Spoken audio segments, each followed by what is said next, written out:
Đó chính vậy. Đấy, tao tiếp cận. 就在花茶港嗰度，就喺這邊做嘢啦，就雖然但係話就嗰度都係我做那個都會講些啲到嗰邊。Mày. Cô nó có. Nó cái quạt giờ cái gì? Phải đâu. Mới đâu. Mới còn cái ở đó của. Có còn cho. Cái nhìn thấy cô đó mà lấy máy thay phụ. Bờ. Nó cái tổ á. Cái tổ đó bên nhau tổ đây nào. Cái tổ rồi. Giờ ó tạnh có Nó cái tổ em. nó ra chỉ không có gì. Có thực ra không có phải này vậy.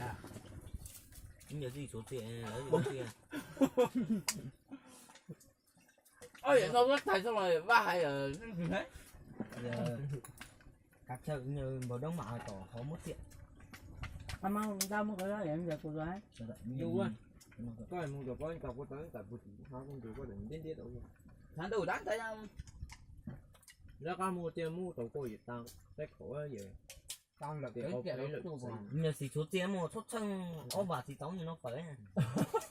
Nè. Có phải cái này nó ít sao nè, cái này nó bà nó phải. Có bạn nói phải bạn gọi à. Bây giờ lên cái gì họ mua kiểu nó phải. phải mà thất chết cho ta Bây giờ mấy tụi mấy ngã là chết thôi nè. Mà đâu cũng từ mà đâu cũng từ có như tôi tiền phải như muốn mày mùa nó nè. Mày tay à. Né nó máy mua có lỗi. Sao mấy con là mùa tại nó tích tụ bao giờ. Ôi, tay Giờ cho mua máy ra mua máy điện thoại ra. Cho nhắc là một tỏi mua máy. Ôm mua của tay phải nhiều nhận không mua nhiều đua mà nhiều đua một cái ít đầu tay cái nhiều no được. Tuổi họ. đó thì cho mua đó mua có luôn mua mày tay mày tay ấy nhưng mà một con tàu mua nhiều về cái Nó tao hư đây. Nó một cái kia nó chọn nó của cô à. máy hay ta có gì mua Nó của người mấy à. Đây. Để cà phê. đây đó ngon mà cô kêu nhiều lúc Rồi tôi kia thử qua. Để cho. máy bỏ ý à Ủa có lót nè. à coi dặn rồi Bỏ quá. máy bỏ ý à ê ở ta đọc máy để phụ có nó tự Không biết thằng nó hỏi. Thay rồi cái nó kia mà để phụ. Nghe mà cảm thấy gì mà. Nghe đó. cô anh chỉ dù có phụ kia ta mua Mà tao từng họ tập về thế để cho cái rồi. Nói coi tôi tao phải nói bạn. Hay kia quần nó quê nó hỏi. Chứ nó kia hay lắm. Tao không có tưởng nó kìa mà. kia lại tới đây nó là tuyệt vời Mà tụi nó có dễ không? Có. Phép lo vậy với tao yên tiền á. Nè, nó về đĩa này. Đấy trong cái bộ tao của ta nhưng mà nó có sờ đâu. mày có khen thì Giống chị mới nó sờ rồi đó. Đây là chậm hay nên mỗi cơn nó trong nó là sờ rồi. Áo tuổi của nó là sờ rồi. mà đâu nãy Nà giờ lại sợ đó. nó tao đồng đôi buổi tạ tẩu anh thì tao để nó xả này nó xả được nó còn xả còn nữa nó xả Xã bệt đấy ra. Xã cô xí. Có hụt tình sợ của nó. Tại rồi kia cũng nhau. nên tạ Cái tại bao bao là tạm bao tuổi áp phí chút áp phí giờ tao luôn. Sợ đấy rồi kìa, rồi có được không là có. Đâu thì trời. đây mua mới va cái lại mới va tua cái rồi chỉ mua Có xin.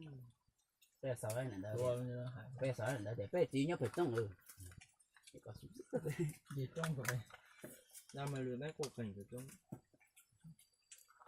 Giờ tôi thấy thì thực tế á. Thì có chuyện một chẳng hụt. tới cái gì nó Năm mấy hai chục con. Nó hai có chi giận nó.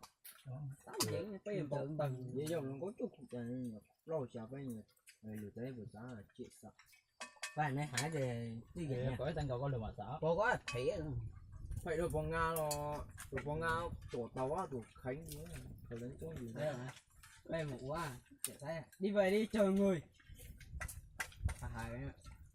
mà có tính con lúc kia có tăng lúc kia rau thành thấy anh lại chuyện một pha xăng dầu mót nó lên đó chỉ tới mua ha anh này trên đấy nhìn nó kể cả nó là hay đây lúa tỏ còn lúa chỉ tao hỏi với chị rồi tụi bố quá nhưng mà yêu tay giống nhớ ăn luôn Dạ không cho anh to từ từ. gió như nước tóc vừa đạp cái đấy cho phải ngủ chúng ta vừa cắt đấy nhiều lúc anh dậu từ nào lên một lời sách trông nhiều lúc yếu cả nhiều chỉ bộ tay luôn Nhìn thích à. gió như luôn chỉ cả sách còn bảo cô luôn có người ta được một lượng nhiều gì Có quá gì qua.